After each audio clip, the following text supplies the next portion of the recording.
Bonjour, aujourd'hui nous vous proposons une émission spéciale de Confluence. Elle a été tournée lors de la réception officielle qui a lancé Nausicaa Combat sa leucémie, l'association qui se bat pour la recherche des enfants atteints du cancer. C'est le cas de Nausicaa, la petite sœur claudienne que tout le monde connaît bien. On verra donc Fabienne Thibault, la chanteuse, qui apporte sa notoriété. Elle est marraine de l'association. On verra un reportage à Besançon dans le service du docteur Plouvier qui soigne les enfants atteints de la leucémie. Et on commence avec le papa de Nausicaa, André Janet, qui a donc fondé cette association pour récolter des fonds. Après la découverte de la maladie de sa fille, André Janet a découvert qu'il fallait en fait, pour être trivial, des sous pour se battre contre la maladie. Donc il a créé une association, Nausicaa Combat sa leucémie. André, donc vous avez, c'est un bras armé votre association. Il faut ramener des sous, notamment pour le service du docteur Plouvier qui s'occupe de Nausicaa et d'autres enfants. Vous avez entrepris différentes actions, elles sont même assez nombreuses. Est-ce qu'on peut les lister ? Oui, donc la première aura lieu le 17 janvier 2003 au domaine de Grange-Guillard, donc le domaine Henri Maire, où le lycée d'Arbois organise un repas avec les professeurs et les élèves de l'école hôtelière du lycée d'Arbois, un repas en faveur de l'association. C'est-à-dire que l'intégralité des repas sera reversée à l'association. Donc peut-être que certaines personnes ne savent pas, vous êtes restaurateur, voilà. Hôtelier, donc vous associez avec des collègues les plaisirs de la gastronomie pour récolter des fonds. Tout à fait. Donc une manière de joindre l'utile à l'agréable. Tout à fait. Donc il y a tout un calendrier qui est déjà prévu pour l'année prochaine. D'autres actions sont entreprises. Alors ensuite, nous serons en principe à la percée du vin jaune, où nous aurons un espace restauration avec mon chef de cuisine, puisque à la fin de l'année, je vais me séparer du restaurant pour pouvoir me battre pour cette association. Pour dégager du temps libre. Pour dégager du temps libre. Et donc, les bénéfices de l'association, les bénéfices de ce repas de ce jour-là iront à l'association, entièrement à l'association. Ça se passera au mois de février. En février, les 8 et 9 février. À Arlay. À Arlay, voilà, tout à fait. Donc, vous savez déjà le menu. Je pense qu'on aura une terrine au vin jaune, un jambon braisé au vin jaune, les fromages du Jura et une pâtisserie. D'accord. Donc agrémenté par les vins du Jura, puisque je suis donc président des sommeliers Jura-Franche-Comté. C'est vous qui choisissez la carte ? En principe. Donc ça sera bon. Ensuite, il y a un gala, je crois, à Paris. Alors voilà, Philippe Forbrac, meilleur sommelier du monde 92, nous avait invité l'année dernière avec le docteur Plouvier pour participer au gala des sommeliers de Paris, qui est un gros gala, puisque c'est 500 personnes VIP triées sur le volet, des gens qui sont fortunés et qui sont là justement pour participer à la vente aux enchères qui a lieu chaque année. Et l'année dernière, on avait eu un chèque parce que l'association n'existait pas, pour le Liseron, qui est une association qui gravite autour de l'hôpital Jean Mingeot et l'hôpital Saint-Jacques, qui gravite autour des parents et des enfants. Et le chèque était d'un montant de 18 000 €. Donc cette année, vu l'engouement de Philippe Forbrac pour réaliser encore l'année prochaine pour réaliser ce grand gala, on pense que le chèque sera encore plus important. Et sans vouloir dévoiler secret, je crois que le parrain sera le ministre de la Famille. Donc je pense que ce sera très bien, en présence évidemment de Fabienne Thibault. Qui est donc, on le rappelle, la marraine. Qui est la marraine de l'association. Très bien. Ensuite, il y a une opération assez originale qui ne va pas du tout se passer dans nos régions, mais en Australie. Alors en Australie, Edith et Virginie, deux jeunes jurassiennes, adeptes de VTT, partent traverser l'Australie sur la côte ouest et la Nouvelle-Zélande. Elles vont parcourir l'Australie, donc elles vont parcourir 5000 km. Et l'idée de monter, parce qu'on ne voulait pas faire ça n'importe comment, cette idée de partir en Australie est intitulée Un koala pour Nausicaa. Et elles seront en direct avec l'hôpital Saint-Jacques, le service Massona, en webcam. Donc comme l'hôpital est en train de s'équiper de webcam, elles seront en direct d'Australie, donc feront découvrir aux enfants atteints de leucémie et de cancer, feront découvrir les plaisirs de l'Australie, les kangourous, les koalas, le biais d'Internet. Par le biais d'Internet. Donc ça s'adressera aussi à tout le voilà. public du monde entier. Voilà. Donc je demande à tous les Saint-Claudiens, à tous les gens qui ont le câble, d'accueillir favorablement leur idée, parce qu'elles vont vendre des kilomètres, c'est-à-dire qu'elles vendent 5 € le kilomètre, et la moitié de la recette reviendra à l'association. Et il y a un projet aussi avec Fort Boyard, l'émission le jeu. Voilà, donc pour l'instant on est en attente à ce niveau-là, parce que vous vous doutez bien qu'on n'est pas tout seul à solliciter Fort Boyard. On a sollicité des champions de ski et de VTT du Haut-Jura. Donc j'ai malheureusement pas les noms pour l'instant parce que c'est encore un projet. On sait qu'on a Fabrice Guy qui s'engage, on a Nicolas Jean-Pro qui s'engage, on a demandé à Eric Baronne qui est champion du monde de vitesse VTT sur neige de venir. Je crois que son papa nous a dit qu'il était d'accord. Et on aura les conseils de Carole Montillet qui est championne du monde de descente. Donc il nous donnera un petit peu les rouages, comment faire pour rentrer à Fort Boyard. Donc ces Jurassiens seraient les candidats de Fort Boyard. Et on a aussi l'équipe féminine d'handball de Besançon, donc qui participerait, parce qu'il faut beaucoup de sélectionnés pour peu d'élus. Je crois qu'il faut monter une équipe de 16 pour être sûr d'en avoir 8.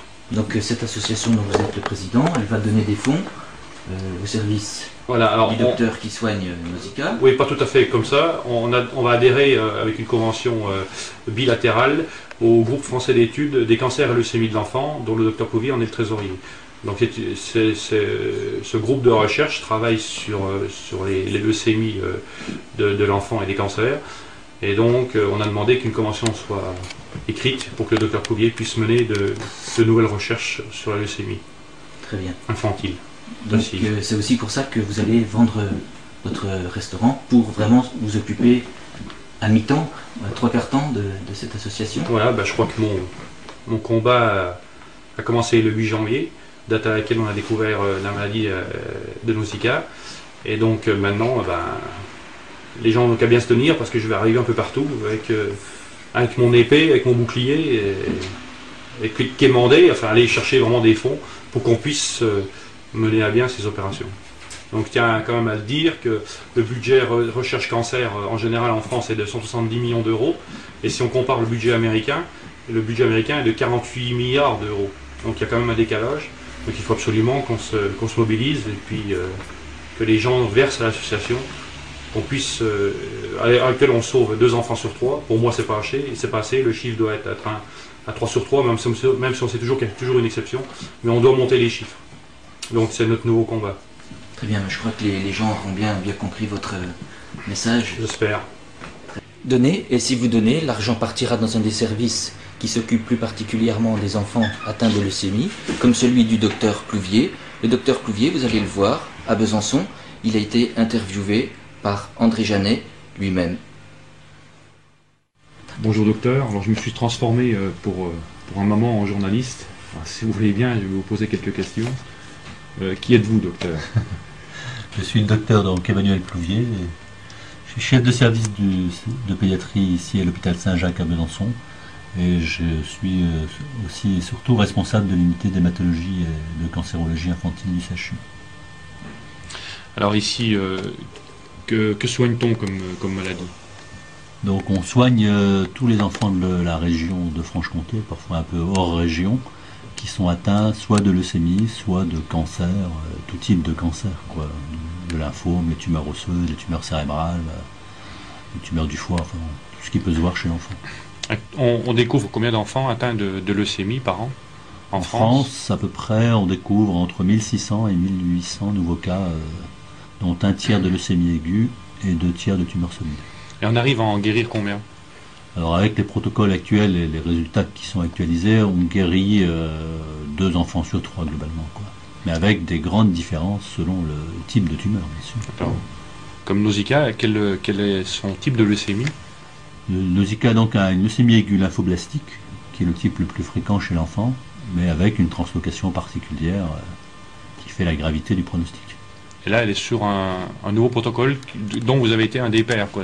Donc elle est sous un nouveau protocole européen qui s'adresse donc à ce type très particulier de leucémie, avec un traitement qui est beaucoup plus intensif dans les premiers mois et avec un suivi particulier. Et effectivement, j'ai participé au comité de rédaction du protocole. D'accord. Dans votre service, on voit des sens interdits. C'est quoi ces sens interdits? C'est pour la circulation?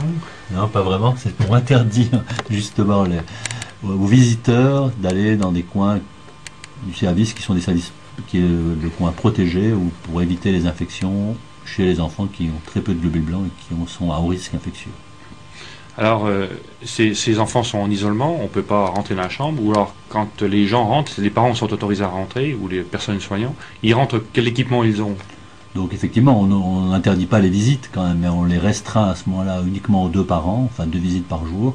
Et donc le personnel, comme les visiteurs, doivent s'habiller de façon pas stérile, mais protégée, donc avec un calot, des surchausses, une blouse et un masque bien sûr pour éviter les infections. Est-ce que pour vous aujourd'hui, la recherche avance assez vite? Pour nous, ça avance. Bien entendu, jamais assez vite. Si je vous disais le contraire, je vous surprendrais. Donc c'est sûr qu'on aimerait avancer plus vite sur différents problèmes. Déjà, on ne connaît pas vraiment l'origine de leucémie. Et pourquoi une cellule normale devient cancéreuse à un moment ou à un autre, c'est quand même quelque chose qui nous manque, et qui manque à tous les cancérologues. Mais nous, chez l'enfant, on aimerait effectivement appréhender les problèmes de greffe de cordon, les problèmes des rechutes, de la maladie résiduelle, des choses sur lesquelles on a des pistes qui probablement permettront d'avancer plus vite, en tout cas dans les recherches du traitement. Donc c'est pour ça, docteur, qu'on a créé l'association Nausicaa Combat sur la leucémie, pour vous permettre d'avancer dans les recherches. Est-ce que vous pouvez parler juste 2 mots du groupe auquel on a adhéré, le groupe français d'études des cancers et leucémie de l'enfant, et je l'ai bien dit. Est-ce que vous pouvez nous en dire 2 mots?